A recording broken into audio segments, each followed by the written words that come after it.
restarted Twitter and Instagram accounts for the school to go along with obviously YouTube and our Facebook presence. And I'll put the links down below. Definitely encourage you to follow us over there. And on top of that, I accidentally deleted the video files for the most recent video. So now I'm reshooting. And I don't like reshooting, so I'm gonna give you guys the Cliffs Notes version. And honestly, that's okay because this topic is a small part of a much larger topic anyway, which deserves a much longer video, probably one of those feature length, half hour, hour long kind of instructional video kind of deals. So we're gonna keep this one really short best I can.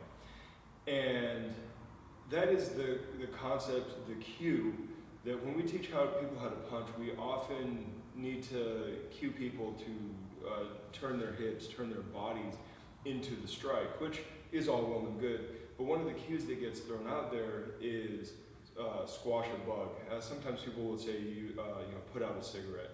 And I don't like that cue. And I will fully admit, I'm the first person to admit, that sometimes you need exaggerated cues because sometimes people don't respond to things that are kind of exactly where they need to be. Sometimes people need overcorrections, and I understand that. So I'm not saying this is completely useless, but the reason I don't like this cue is because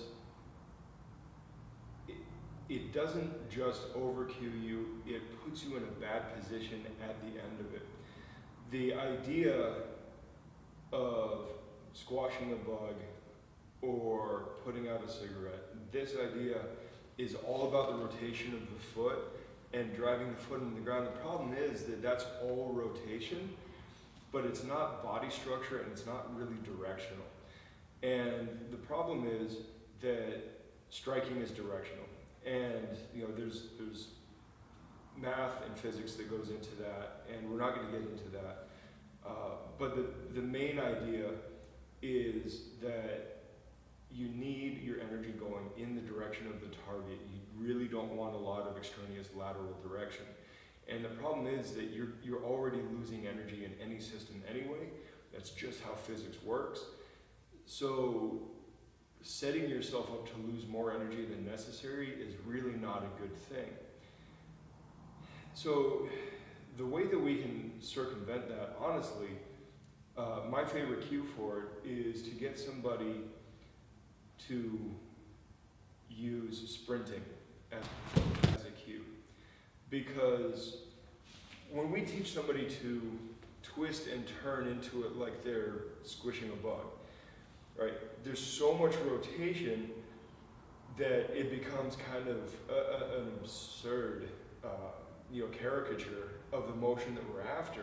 And I have literally seen people, countless people, who go so far as to turn over and roll their toes over, which then completely removes any stability that you have. And my big problem with that, again, and it's not even just the directionality, though that's a huge thing, is unlike so many other things, striking has an impact phase.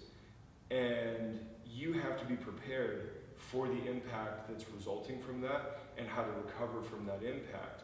And if you're kind of overdoing your structure to the point where your knee is going laterally as opposed to toward the target, where your toes are curling over, which nobody in their right mind should do, but a lot of beginners end up doing something like that, you end up not having the stability in the direction of the reciprocal force, Newton's third law, and you're going to end up losing stability, taking more reciprocal damage than you need to, just not doling out enough damage of your own, et cetera, et cetera. And so again, we come back to the cue of, instead of squishing a bug, cue people to sprint. And if they don't know how to sprint, teach them how to sprint. And if you don't know how to sprint, learn how to sprint. And start getting into that. I will throw some links down below if you want to look at people who, like baseball pitchers. are well known for just way over torquing. But if you watch the slow motion and see the direction of the pitch, everything is heading in the direction that the ball has to travel. Braimar stone throw, which is one of my favorite examples, is a Highland Games throw. It's like shot put, but it's natural stone, and they're not allowed to move into the throw. They literally have to stand still with their toe against a board, load and go. And again, on the release, everything is going in the direction of the throw, and the extra torque and whatnot that you see is all follow through afterwards. And again, these throwing sports, they don't have any kind of impact phase. So body structure at the end of the throw is completely unimportant. If they thought it would serve them, they could completely fall over or roll or flip or whatever if they thought that was going to get them more out of the throw. Unfortunately, when we're striking, we don't have that latitude because we have to actually make impact and then recover from that to move on to the next move, whether that be a defense from a counter, throwing a secondary movement, whatever. And so, looking at throws by themselves is not enough. We can look at pressing as well. Bench pressing is okay to look at, although punching is very not like bench pressing. It's a little closer to incline pressing. But if we particularly look at push pressing,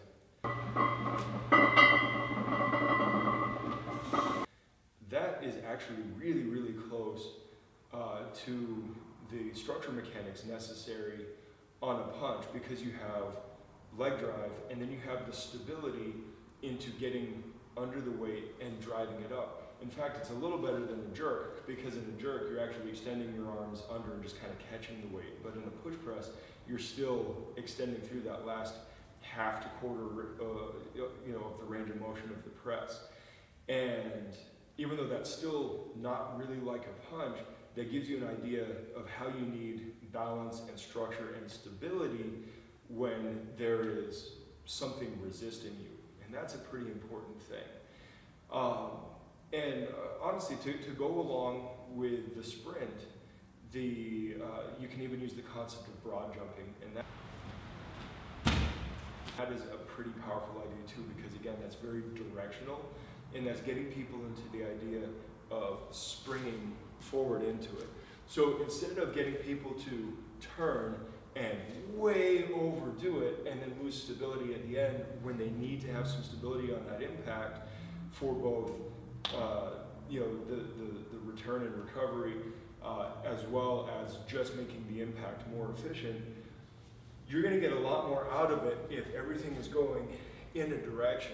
And you'll notice that when people sprint, they don't sprint like that. There is a complete directionality. And even though internal rotation is part of it, it is very minor, because as you're bringing that other leg up, that external rotation is already going to take hold, and there's just this little tiny, like 2 or 3 degree rotation due to the ball and socket nature of the joint. But it's not massive. You're not completely externally rotating when you're out, and you're not completely internal rotating when you're back. It's very much more subtle, because you need everything going very straightforward.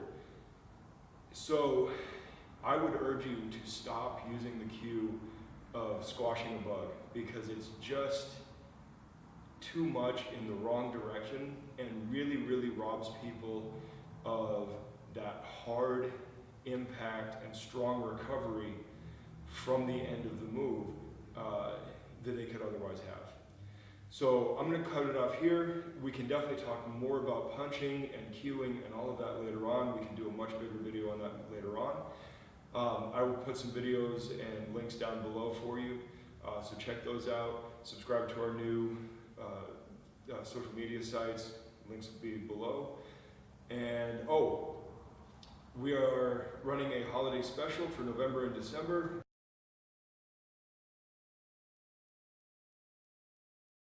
Because I don't celebrate holidays, but you guys do, and that means that you guys are spending money and time elsewhere, and I want to encourage people to still come in and get their training in as much as they can, so you can have your full access apprentice level membership here for $50 off for the months of November and December.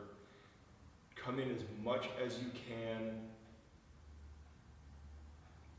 for $50 less, so you can spend a little bit more on the food and the gifts and all of that comes with your holiday celebrations. But I still want you to get your training in, because training is still important, and I really like teaching and hanging out with you guys. So come on down, spend a little less, train a little bit more. I will talk to you guys later. Good journey.